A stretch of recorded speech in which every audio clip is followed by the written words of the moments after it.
What's up everyone? Welcome to the video. Today we're going to take a look at how to replace the battery in this Buick Envista remote key fob. This key fob is going to work on the 2024 to 2026 Buick Envista, and it's going to use replacement battery CR2032. I'll put a link in the description box of this video to where you can find these replacement batteries if you're in need. So the first thing I'm going to do is grab my key fob and we're going to remove the emergency key that's in the bottom of it. That's done by pressing this button that my thumb's on the back of the fob, and the emergency key will slide out like that. Now I'm going to hold the key fob with the buttons facing down, and if we take a look at the bottom of it, this is the slot right here that this emergency key slid out of.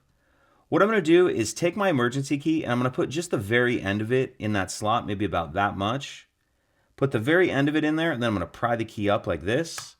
And as I do that, you can see it pops the shell apart. Go ahead and pull the back half of the case off, and we see our battery right here. I'm going to grab my emergency key and use it just to get under the edge of the battery right here and help pop it out of that little holder. Once the old battery is out, I'll grab my new replacement battery, and you want to make sure that you're installing your new battery with the plus side down, positive side down. Snap the battery down into that holder, and then we can snap the two halves back together. And if your circuit board is moved around at all, make sure it's sitting down in that clear rubber piece like that. And then you want to line up this silver button with that cutout right there, like that. And then go ahead and snap it back together. Slide the emergency key back in, and that's it. If you could take a second to like and subscribe, it helps us out, and I'd appreciate it. Thank you.